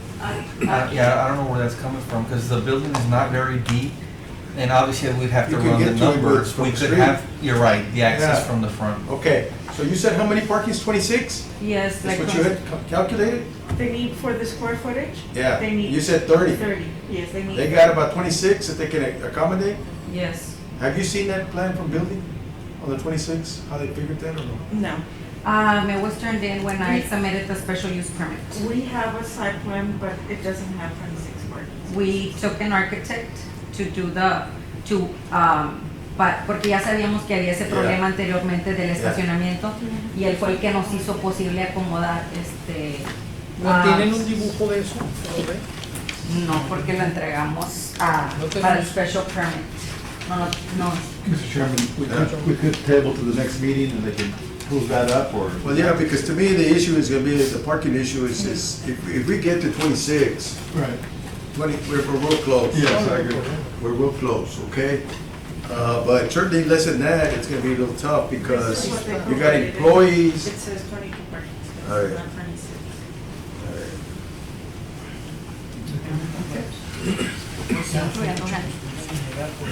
Pero no sé qué fue lo que entregó esta mes. Gracias. Mira, esto es lo que hizo el arquitecto, ¿verdad? Permítame tantito. Para que lo miren. Sí, muchas gracias. Este es el que te hizo el arquitecto, ¿verdad? Si me acomodo desde aquí, 1, 2, 3, 4. Y sí, son 22. Discúlpenme. Ok, son 22. Sí, son 22, pero yo puedo hablar con Dr. Benavides y a lo mejor me puede hacer esto. Concreto. Es concreto, pero sí se puede quitar. Sí, claro que sí. Sí. Mira, la mejor cosa que podemos hacer es, ¿sabes qué? Hay dos cosas que podemos hacer. And I'm sorry, there's two things we can do here. We can table this to give you time to either get additional parking, you know, so that we don't have to say no. Okay. And give you till the next meeting. Okay. To say, okay, let me figure out how I can redo the parking, whether, you know, I can accommodate more here, or I can just need some over here. Yes. And that'll make it a lot easier, okay? Is that Yes, Are we in agreement with that? Okay. Yeah. All right. All right, okay, Alec, thank you. Make a motion to table. We have motion to table, do we have a second? Second. And a second, all those in favor? Aye. Aye. All right, thank you. Thank So you. that is table for the next meeting. Thank you so much for your time. You're welcome. Good luck. Good luck. Thank you so All right, much. next item D, 7D. Do we still have to go through all of these? No. Of course you do. No, of course. Good luck.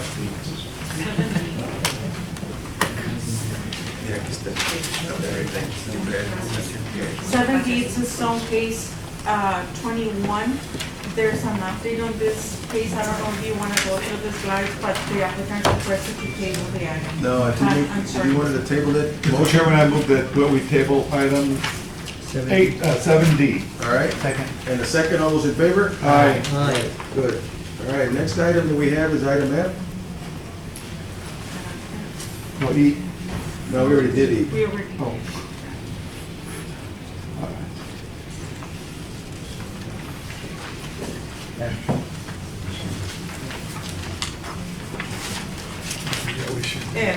This is the zone case 11. This is the one that is tied to one of the townhomes. This is for Kaledi Commercial. The approximate location is 4104 Blue Quail. There's 3 lots. From B3 and B4, it's down zoning to R2 in order for the proposed use of townhouses. We sent 34 letters, we only received 1 in favor. This is the approximate location, close to Del Mar and Boulevard. That's the location. It's a big undeveloped lot. Those are the 3 lots. There's 2 B4s and 1 B3. That's a current zoning And for then when the it down property. zone? Did you say Yes, they to wanted an R2 in order to, to the town? correct. Future land use. I'm sorry. Staff supports the zone change to the R2. We're just not in support of the townhomes, which is linked to this one. So in other words, there's an SUP request today to do townhomes Which is there. the next item. So that we're on not the supportive agenda. of, but if they want to downzone to B3, that we're supportive of. No, R2. R2. Or sorry, to R2. Okay, gotcha. This is a public hearing. Anybody who wishes to speak in favor of the zone change? In favor? Yes, sir. Oscar Castillo, Pega Consulting, Mr. Director, Chairman, Commissioners, we're in favor and we're here Zone to change? answer questions. All right, thank you. Anybody else who wishes to speak in favor? In favor. Anybody who wishes to speak against? Against? If not, what are the wishes of the commission? I just want to Comments? ask Kirby a quick question. If they're going to ask for an SUP, why do they need to go to R2? Because the B4 is not Allowed. even Doesn't allow. for an Doesn't SUP, it's allow not it. permitted. On that, because- on that land development, Doesn't allow. oh, you showed us, it was, before was, okay. Right, so currently, and with what we're proposing, but also currently. Even though we're going to insert it because the chairman suggested we do. Well, that was one suggestion, if y'all feel that way, yeah. Okay, but there's no downside to moving to an R2, because whatever else other than R2, anything that's R2 is appropriate to here, It is. following code. It conforms Oh, with okay. the future All right. land use. At this point, Okay, I make a motion to close public hearing and approve the zone change. Second. we have a motion and a second. All those in favor? Aye. Motion carries. Thank you. The next item that we have is item G. Item G is on page 12. It's Kaledi Commercial, Mr. Castillo representative. It's the same location, and this is for the special use permit for the townhouses. Same letter sent, 1 in favor, 0 against. Same location. Is traffic here? Those are the 3 lots. This is the future land, which it conforms. This is staff recommendation, and this is some of the reasons why we're not supporting the special use permit. I have a question. Does not comply. It's changing the zoning to an R2, but it doesn't comply with the R2 requirements. Lot size and lot width. And we specify which is the smallest zoning district that we have for single-family residential, it's R1B. It doesn't even comply with the R1B. They're smaller than the 3,000 square feet and the 35 width. And those are some of the reasons. So we suggested that it can be changed to B3. They will have to conform with the requirements for a B3, because on a B3, it's allowed by right, the town. And this is what you have in front of you. Okay. So the B3 has a minimum lot width of what, up to the applicant? Yes? Yes, it's up to the applicant. So why would Or you you just not approve zone the it B3? Correct. This is a That's the public current hearing, zoning. I'm sorry, go ahead, where was speak in favor? Oscar Castillo to speak in favor of the item. The B3, actually, that was, I asked if we could down zone it to B3, just the other two B4s, and actually I was directed that the best thing was to do an R2. They're going to be- Because, and that's the way it's being done up to now, right, correct? Yeah, they want to replat this all as one development, and so you wouldn't have that mix of zones in one development like that. No, but he's making reference to, instead of B3, you suggested R2. But Right, now so it's that- saying here that they could do B3. So if you could just explain that. Yeah, the intent is that if you wouldn't, if you had one development, you have the same zone for the entire development, and they're, Right, but they could have made it all they B3. could have made it all B3, but then they'd be upzoning from the R.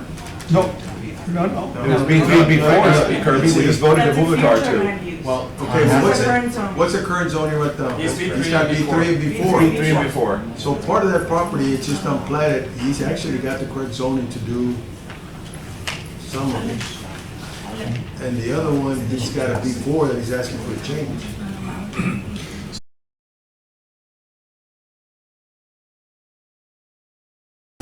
You know, that's what I was. No, that's not All the right. case. Explain.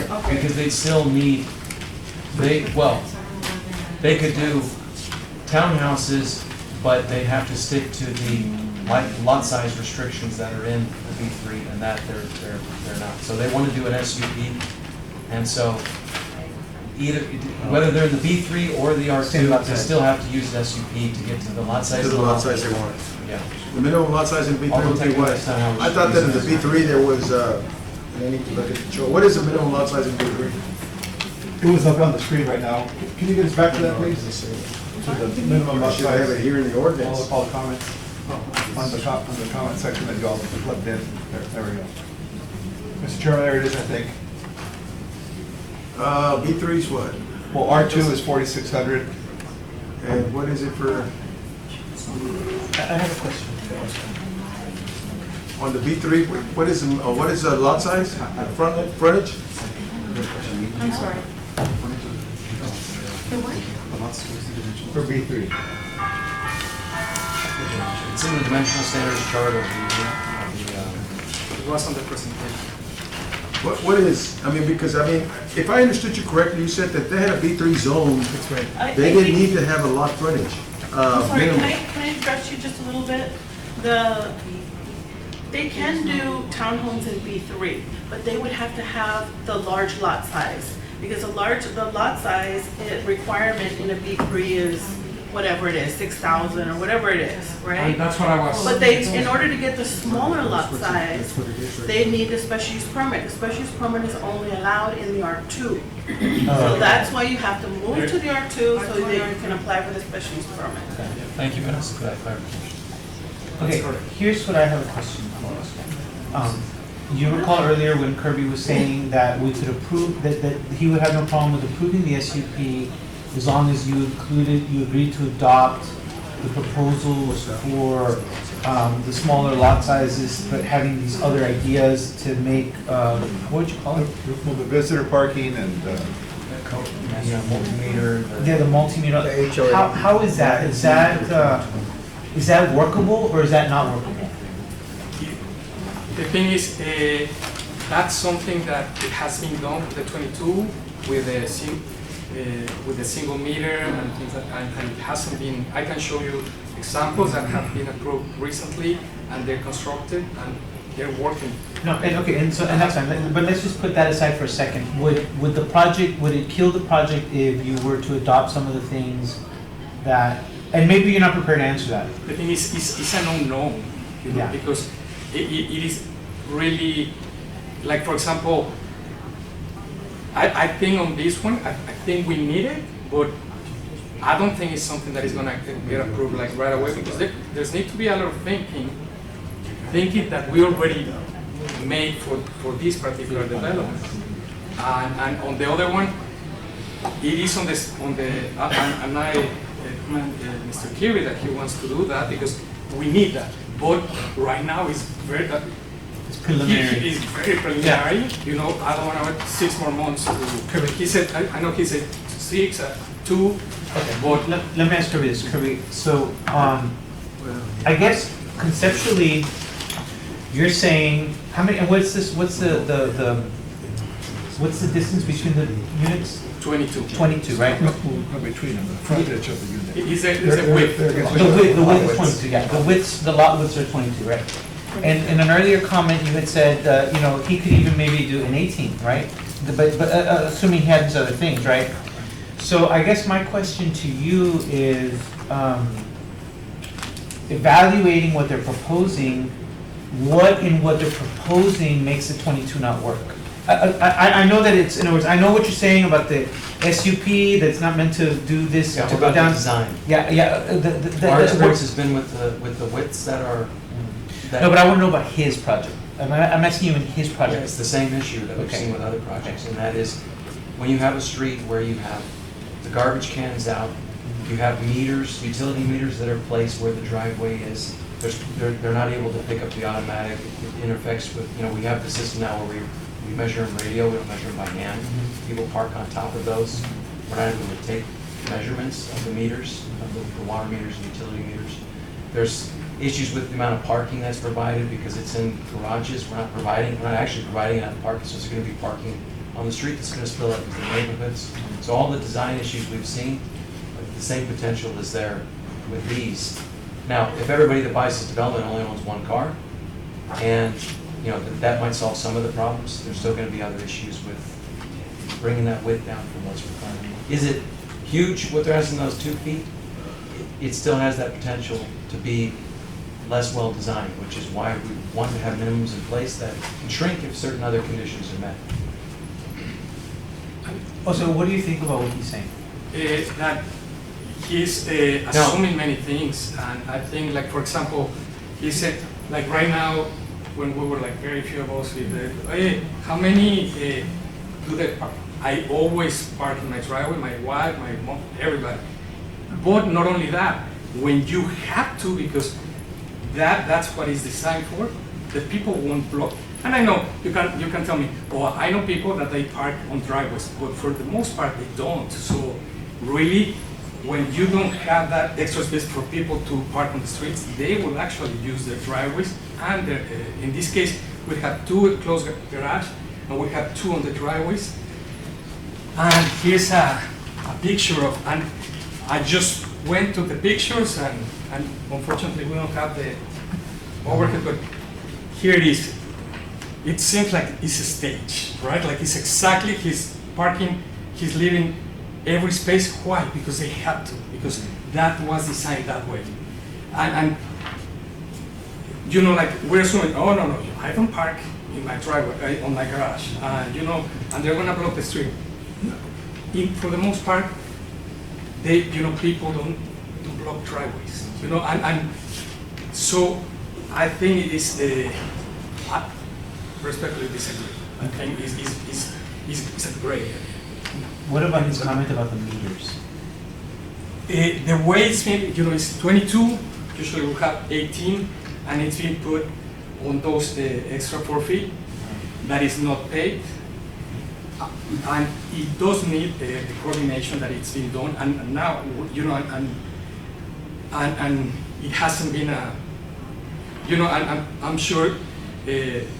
Snadman, he can tell me, you know, like there's a, on these particular ones, this happened, but I think that's something, is an issue for design, just to make sure we coordinate very well where the meters are. So that, What about if you spend 24? can you do 24 on the width? You will lose, like for example, these properties, the price range will go up because there will be less units. Then that obviously brings you to another bracket. You know, like you start going, oh, let's do a little more, and then you get out of that. You want to have like different price ranges, and you want to have something nice for really. If you know, it'll be probably better. Okay, let's go 20 and let's, because these properties, if you see, is next to, it was commercial, it was very expensive and everything, but. Okay, Kirby, let me ask you this question. It's kind of going back to the prior item that we had. You know how like we were saying that she needed 30 parking spaces, but if we had 26, we would say, okay, like we can make it work, right? So like, can that same logic apply here in that there, what is it? We have like 4 per. No, but I'm saying about in terms of the width, like in other words, Yes. they're well- so close. They're close, and they're so.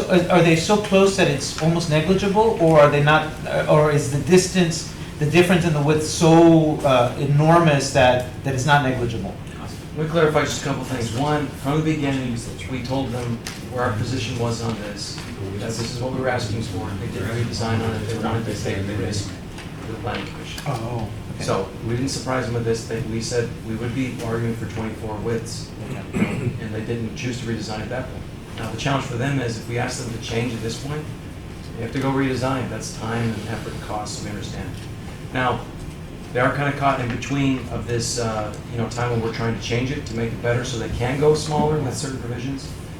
If you want to move forward, you can stick with those 22-foot widths that they designed. We just asked them the special use conditions that that you respect some of the ones we put in place, like making sure people can't park on the street and making sure the utilities are located in a way that's not. No, We've got a let me list ask you a of quick question. These are gonna be public streets? Yes. If it's a public street, you can't put the requirement that you can't park on the street. It's a public street. That's number one. Can't do that. Okay? So we can't put that kind of requirement on it because it's a public street. And that becomes a problem. Okay, but getting back to the whole issue, he is coming in prior to us changing the ordinance. Okay? So yeah, he's in that, unfortunately, he's before. We have to treat this case based strictly on what's in place right now as approved ordinances. And that's what we have to do. It's either gonna be yay or nay based on his request, based on what we have. We've had other issues in the past, if you remember, where we've had townhome projects where some of them were a little bit smaller than the 24. If you guys remember that in the past. So, my thought is, unless you can articulate a reason to not do it other than it could potentially have a problem with the meters, I mean, that's just not, you know, like, you know what I'm saying? the meter issue is not an issue. Yeah. It's not an issue Then what- because then what do we- the way utilities usually does is they do a Y coming off of each meter. So you're gonna have one here and one here. His issue is gonna be on the design. Are you gonna do mirror images, or what kind of a design are you gonna use? You use a mirror image, then there is no problem, okay? Your meters are clear. It's not a problem, it's a design issue. You know, that's a simple Yeah, one. okay. That's a simple one to take care of. Yeah, okay. I make a motion, Oh, hold on, this is still a public hearing. Okay. Right. And let me just finish the public hearing. Are you through with your presentation? Yes. Your comments, thank you. All right, this is a public hearing. Anybody else who wishes to speak in favor? In favor? Anybody who wishes to speak against? Against? Nobody behind? Okay, now, what are the wishes of the commission? I make a motion to close public comment and to approve.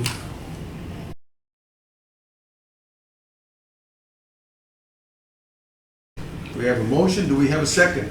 May I just I'll give you a minute there, as soon as I get a second. A second? Mr. Chairman. Just a minute. Is there a second to his? I want to hear what he has to say first. Guys, come on. There is no second on that motion, so the motion is going to die. The floor is open again for discussion. Yes, sir. There are conditions that we've listed, and The problem is that we don't have a packet. And so I don't know what you're talking about. I saw them, I read it, but I don't have the stuff in front of me to know. We don't have them on the. You know, I mean, that's what makes it difficult right now for us on this particular, we're out of, we don't have our computers. So it's a little tough without a packet, a full packet before us. yeah, we're gonna bring up the conditions, And so that's why it becomes. so you can decide which ones you wanna keep. Maybe which ones Mr. you has a comment about it? I'm sorry, Oscar. Yes, and my comment on the conditions, we're fine with them except for the 15, which is where it says that the property shall be 25. Okay, well, that would be okay with it. Okay. So I make, okay, let me do my motion and let's see who will follow, okay? I make the motion scratching out comment 15 and approving the SUP. Well, give me a second. Who's got the conditions that I can read real quick? Does anybody have them? Where are they?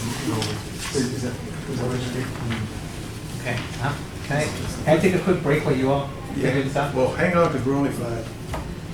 Sorry. Just take a real quick look at it. I mean, I read them, From there, okay. here they are, so starting here. All right.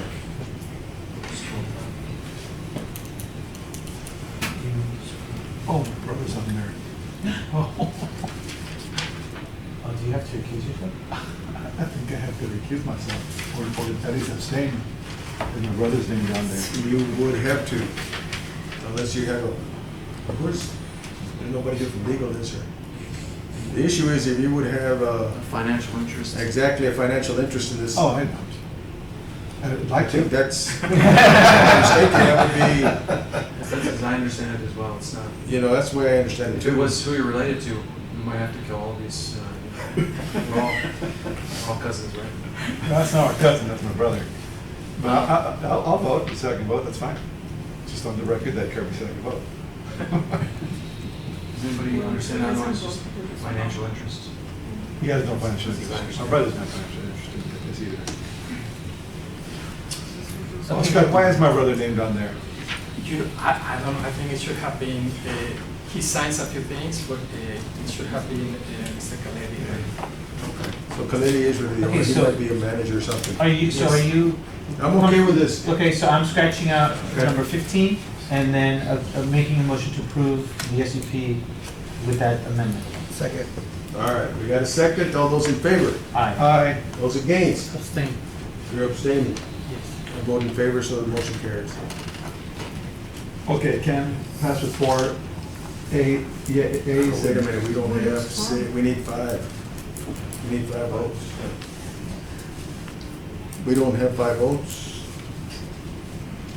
Okay, well, that gives Oscar 2 weeks to design those meters and other things to convince us. Mr. Dominguez, you have a financial interest in the development? Talk to me? No, he said Dueñas. Dueñas. sorry. No Dominguez, Dueñas. Dueñas. Oh, I don't have a card. You, well, Rafael, do you have a financial interest in the project? No, I need more information. Yes. Okay, so you need more information. Let me just say, this, I'm not saying this to influence your vote at all. This is Well, just simply the vote's way. been done. Well, I guess you're right. Una pregunta, tengo que Not really. justificar mi You're not supposed to. No, Because no, then you look no, at the no, outcome no. and you're changing your vote. Yeah. Okay, so there's only 4 votes, we can't take action. So doesn't count as a vote if he. No es suficiente votos para que You need pase. 5 affirmative votes for it to go forward. We're gonna have to re-listen to this case at the next meeting. I'm sorry, Oscar. And maybe we could have some Extra green space at the next one. Thank you. Thank you, Mr. Chairman. Okay, all right. You can't keep us Move on to the next item. Silly. Item H.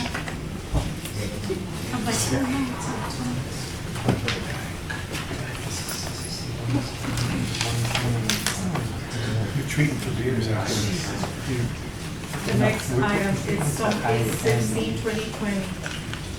It's Escondido. Oscar Castillo is also the representative. This is 9.32 acres that are being rezoned from R1MH to R2. Also, the proposed use is townhouses. We sent 73 letters. We received 1 in favor, 5 against. This is the approximate location. Where is that, please? That's over there in green. Green Ranch, right? Yeah. That's the approximate location. This is the survey for the property where the townhomes are going to be, built. But this is only for the zone change though. This is the current Okay. zoning map. The future land use, which allows for medium density residential. So it's in support of the zone change. However, we're not in support of the townhouses. The what? The townhouses. Okay. Okay, so it's the same as the last item? That's correct. This is a public They're hearing. linked. Anybody who wishes to speak in favor of the zone change, in favor? Mr. Chairman, if I may, I'm sorry. real quick before, un momentito, por favor. Sure. It's the same situ, 2224? There are a few details different, but pretty much the same. But Mr. Dueñas isn't gonna get enough information, and we don't have the packet, Mr. Chairman, and I agree. First thing we have here, though, is this is a zone change. But it's. Okay, so let's go for the This zone is a change. zone change only. Maybe we are can go for the discussing zone only change the and zone then table change the right item. now. Okay. Okay, so I am calling for anybody who wishes to speak in favor of the zone change. Oscar Castillo with Power Consulting for the record, and we are in for the Okay. Anybody else who wishes to speak in favor of the zone change? I'm Lance Price, the president of Westland Homes. I'm in favor of the zone change. We are the builder on the project. Any questions for anybody? No? All right, anybody wish to speak against the zone change? Against the zone change? Everybody behind you, I can't see. No. We're good? Okay, what are the wishes of the commission on the zone change? Mr. Chairman, I move that we close public hearing and support the zone change. Second. We have a motion and we have a second. All those in favor? Aye. Zone change granted. All right, next item. Next item is agenda item 7I, which is on page 17. It's the same location, same applicant. The special, the zoning requires the special use permit for the townhouses. Same location, those are the maps, the survey for the property. This is the proposed site for those units. This is a layout of how they propose in the footprint. This is the medium density, like we said, for the zone change, and we're supporting it, except we're not supporting the as designed. This is the reason we're not supporting it. It's the same issue, similar issue to the previous townhomes. Alan, can you speak up just a little bit, please? Yes, sir. The proposed units do not comply with the R2, which is what they changed in the zoning. It's the same situation. And that's what we have, what you have in front of you. I don't know if you want me to go back to the layout. Wait, okay, let me ask you this. On the townhomes, the lot front is what? 22. 22 is all of them? Yes. At least 22. I'm sorry? At least An 22. average. There's some that are bigger. There's some that are Most bigger. of them are Like the 22. cul-de-sac. Most of them are 22? Yes. Because I guess the issue is, I know that the commissioner is brand new. Commissioner Dueñas, you didn't get the packet, did you? Algo adicional que pudieras. No, he didn't get. You didn't get the package? It's something that you can tell. Mr. Chairman. I tell you guys what, may I speak? Yes. May I speak? You know, you guys are arguing or talking about the width of the lots, and I went ahead and ran what different towns around Laredo, Dallas, San Antonio, what their minimum widths are, and you can see that they go down a lot smaller than 22 feet. You can see.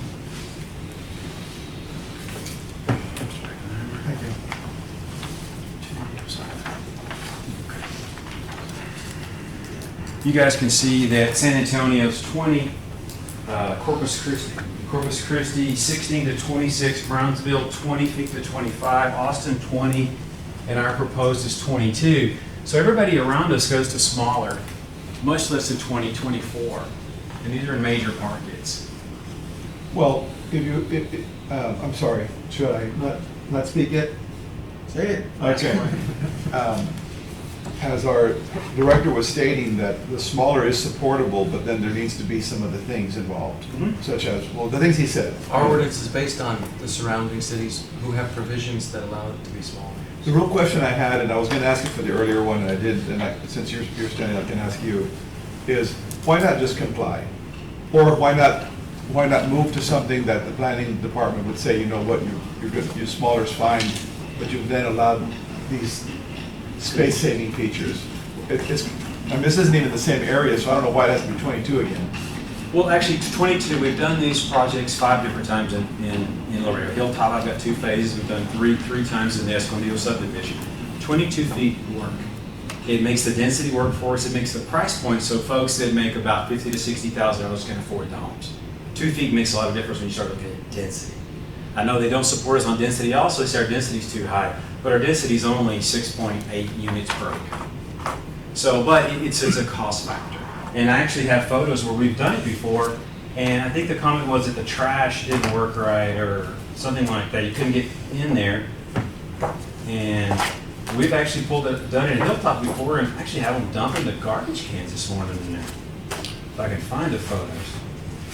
And I don't know, what's that section of development that's where on Springfield, where Springfield and Delmar, where the Whataburger is, and you go that way and then it connects to International? That's good. That's Hilltop. Yeah, but that's, I think, kind of, to say a word to Jenny, I think that's not a good design.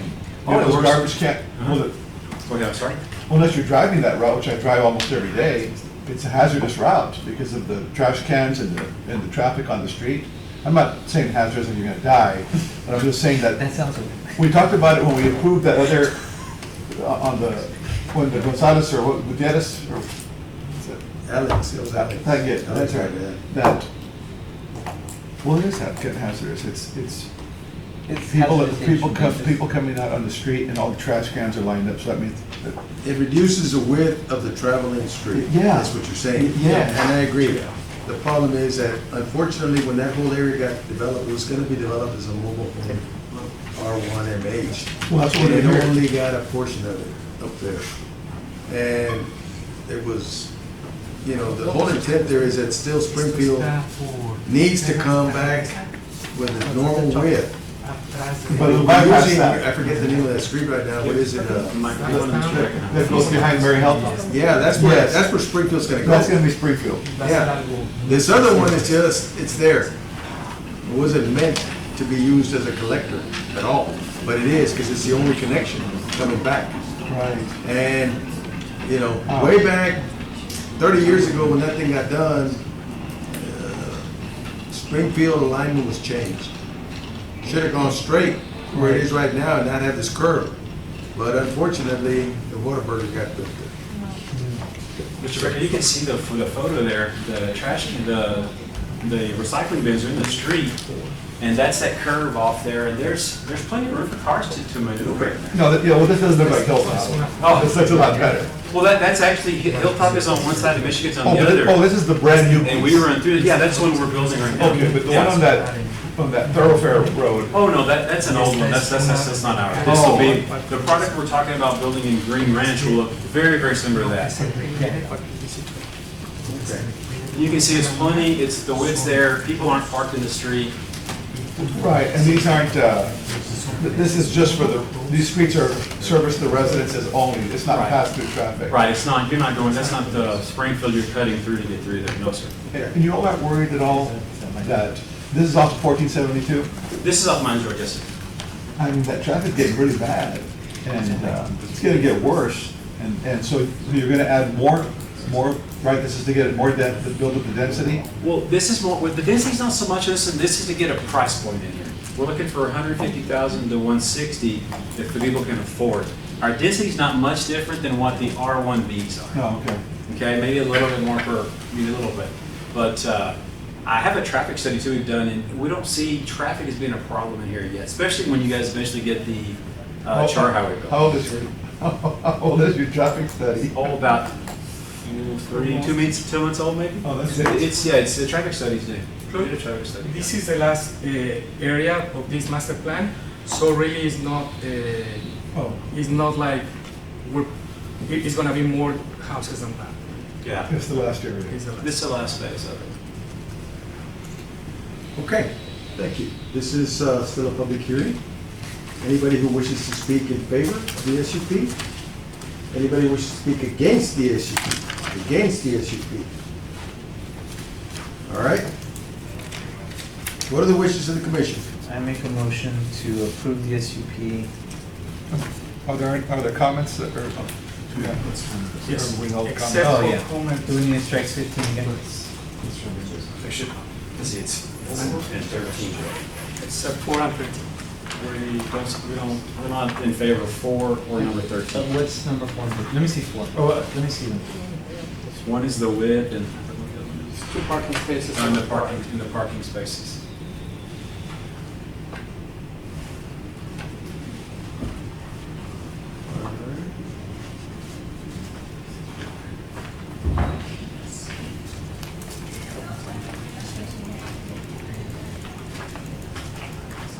Okay. 1? You said 1 and 4 you've done in favor of? 4 and 13. 4 and 13. Which are on the other page. Which is on the 4 and then on the next page.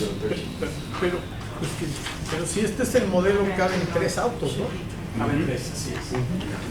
But you're just talking about on the street, right? Or what?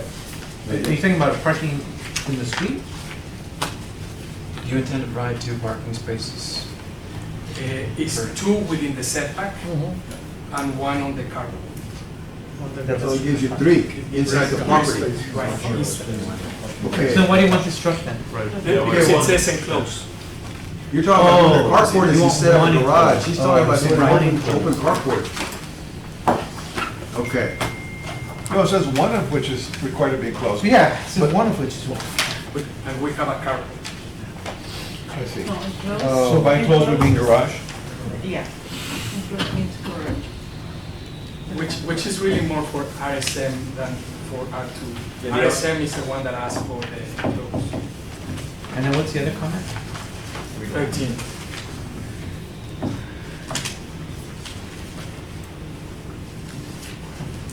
Then 24. Oh, but then it says 5 carports are not allowed in the setback. Yeah, no, and the carport is not on the setback. The Oh. carport is on the building area. Oh, I see. It's, Okay. it's basically, it's built on top of the carport, there's second floor, but Right. you're just not closing it up. It's not, yeah, it's just the. It's an open space. It'll be an open space Yeah, yeah. with a double wide Okay. parking in the front. That works real good. It works real good because it's multi-use. You can either use that as a parking space, or if you don't have the 3 vehicles, you can also use it as a porch, cookout, or whatever, you know. Will all the units have that carport or some will not have? it? All those units will have the carport plus the double wide parking in the front, so you'll be able to get 3 cars in front of each unit. I'm gonna make a motion to approve the SUP striking comments 4 and 13. Got a motion, do we have a second? Second. And a second. All those in favor? Aye. I'm sorry, all those in favor? Aye. 1, 2, 3, 4, 5. Motion carries. Can we go back to the? All right, now let's go on real quickly because we're almost out of time here. One of the commissioners only got 10 minutes left. All right, what's the next item is 8A? Where's he taking us? 8A. We gotta be quick. We gotta get through all this agenda if we can. I don't know if we're gonna make it.